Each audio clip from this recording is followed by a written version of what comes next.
Voilà, on n'a pas eu à attendre longtemps pour avoir la réponse, c'est des nouveaux contrastes. Voilà, c'est ce qui était le plus évident, le plus demandé en plus. Moi, vraiment, en plus, en ce moment, j'arrêtais pas de dire, j'aimerais bien qu'ils sortent de nouveaux contrastes. Donc voilà, donc on a toute une gamme de nouveaux contrastes, des nouvelles shades aussi, donc des lavis. Bon voilà, ça m'emballe moins, parce que c'est vrai que je vois moins l'utilisation des lavis une fois qu'on est avec les contrastes, et puis c'est vrai que j'ai du mal à sortir de mon Agrax, de mon Sepia, de mon Nuln-Oil.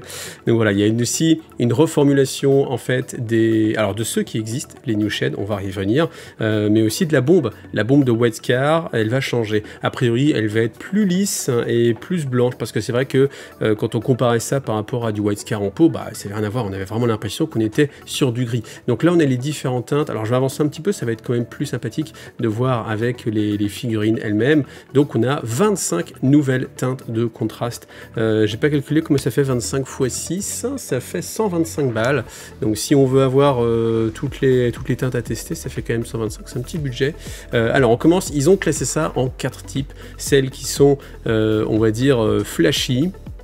Alors on a un Frosted Blue. Frosted Blue, ça peut être assez intéressant sur des effets de lame énergétique, voilà. Il est entre Lasermatic et le Thalassar par exemple, qui était vraiment très chargé. Là on va avoir quelque chose de bleu clair, donc c'est pas mal, parce que Lasermatic, c'est vrai qu'il n'était pas assez chargé, c'était difficile d'avoir une teinte bleutée, bleu ciel. Voilà, là ils l'ont mis sur tout un phénix. Alors c'est vrai qu'au début, alors franchement quand j'ai vu l'image au début, de loin en tout petit, j'ai cru que c'était des figurines prépeintes en mode plastique coloré, et qu'ils allaient dire en fait tout est coloré, mais voilà, c'est surtout pour ce jaune là il est tellement uniforme qu'on a vraiment l'impression que c'est teinté dans la masse. Alors ensuite, je vais pas commenter toutes les teintes, vous allez voir.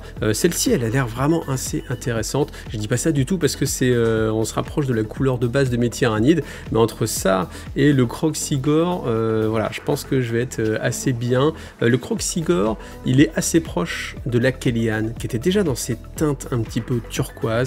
Donc c'est vrai que je pense qu'il y a certaines teintes qui vont être un petit peu, qui vont se chevaucher. Pareil pour le jaune, vous allez voir, il y a une autre teinte de jaune, et sur ces deux teintes de jaune, tu dis bon alors ok, plus le Bad Moon Yellow, je crois, non, ou le Yanden Darksun, je crois que c'est ça, c'est son nom. Il commence à y avoir beaucoup de teintes. Voilà. Ce violet là, il a l'air aussi intéressant parce qu'il a l'air assez chargé. Là, il est assez intense. On a vraiment l'impression que c'est très foncé, et pour avoir peint les Volupus Pink ou ce genre de choses comme ça, ou Magos Purple, c'est des couleurs qui sont assez light. Là ça a l'air plus chargé, donc ça c'est vraiment assez intéressant pour pouvoir après éclaircir par derrière. Donc ensuite les couleurs Rich and Regal, donc voilà, alors on a des rouges, on a un rouge, alors je suis vraiment curieux de le comparer, le Ballaret, par rapport au rouge qui existe déjà. Il a l'air un peu plus clair, celui-ci a l'air un peu plus magenta, voilà. Est-ce qu'il va être plus chargé? Difficile à dire. On a de nouveau un bleu intermédiaire, un bleu qui va être moins intense que le Thalassar, qui va être plus un peu plus sombre. Ça peut être intéressant aussi, parce que c'est vrai que dans les bleus, je trouvais pas de couleur qui permettait de ne pas faire un bleu qui était vraiment trop flashy, trop visible. Le orange, pourquoi pas aussi. C'est vrai que l'autre orange partait un petit peu sur le clair. Là, on a une teinte qui est un peu plus, et à la fois sobre, à la fois un peu plus intense, donc voilà. Et c'est là où on a le jaune Bad Moon, qui est quand même, vous voyez, si on met les deux côte à côte, on voit pas tout de suite la différence. Là, on a l'air d'avoir quelque chose d'un peu plus foncé, mais bon, voilà, j'essaierai autant que faire se peut de faire des tests. Après, c'est clair que ça fait quand même beaucoup de pots de peinture à acheter, donc on verra. Mais bon, je pense que je ferai des tests, hein, bien évidemment, déjà parce que j'ai envie d'avoir de nouvelles têtes de contraste, et puis comme ça, au fur et à mesure, comme ça, on pourra voir ça. Donc là, encore un vert qui peut être assez intéressant. Il y a pas mal de verts déjà, et c'est pas les couleurs que j'utilise le plus, c'est pas mes couleurs préférées. On a chacun notre gamme comme ça, un peu de couleurs de peinture, donc c'est pas forcément facile de toujours trouver les bonnes teintes qui nous plaisent au final.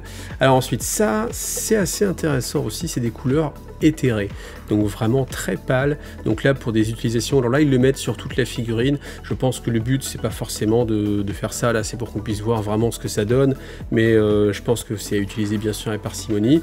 Alors celui-ci là pour faire de la glace, ça peut être vraiment pas mal à voir, surtout sur des socles, parce qu'après sur des figurines elles-mêmes, peut-être pour faire une sorte de statue comme ça, des boucliers de glace, je sais pas ce qu'on peut imaginer, ou une lame de glace, mais je suis pas sûr que l'effet soit vraiment hyper important.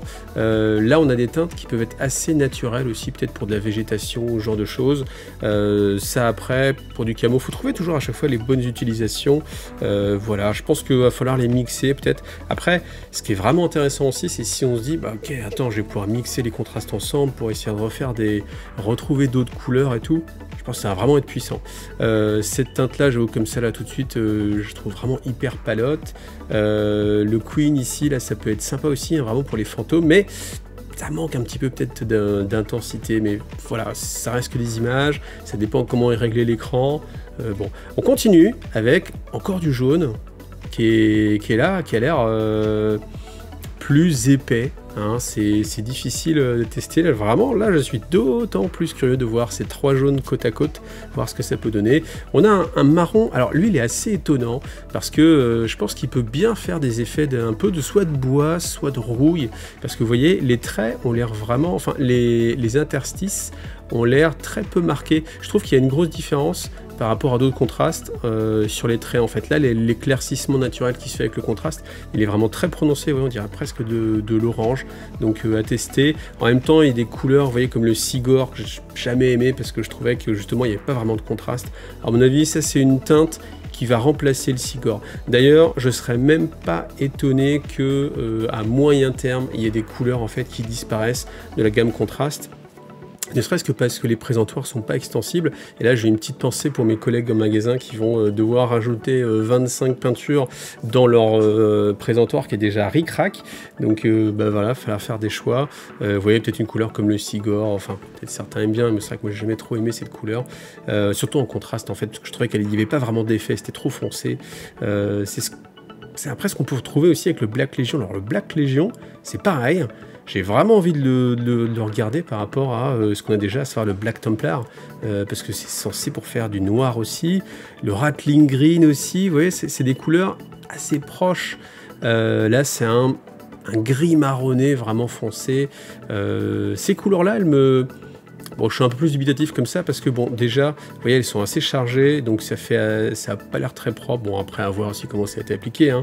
Mais voilà, Celestin Blue aussi, à voir, à tester, Stormfind. Enfin, de toute façon, tant que j'aurai pas testé, ça va être difficile. Donc voilà. Mais en tout cas, c'est toujours intéressant d'avoir des nouveaux outils. Alors ensuite, des meilleurs shades, c'est-à-dire qu'ils ont changé la formule des shades qui existent déjà. Donc a priori, pour que ça aille vraiment plus dans les creux.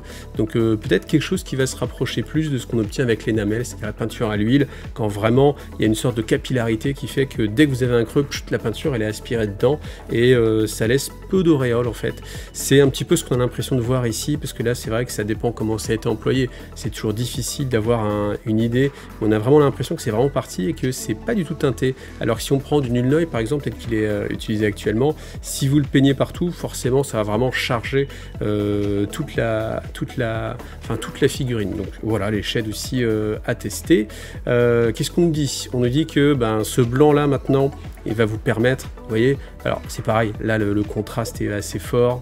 Faut juger par rapport à l'écran. Ce jaune là est très pétant, on dirait vraiment que la figurine est teintée dans la masse, à voir. Bon voilà, j'ai juste terminé sur, attention, si vous utilisez ces peintures là, elles vont disparaître, donc faites vos réserves. Une que j'utilisais beaucoup, moi je crois que c'est le Cryptek Armor Shade Gloss, typiquement pour faire les vérins, c'était super. Donc ça par contre c'est embêtant qu'ils disparaissent. Les autres honnêtement c'était vraiment inintéressant. Une teinte de peau glacée comme ça fait brillante, aucun intérêt.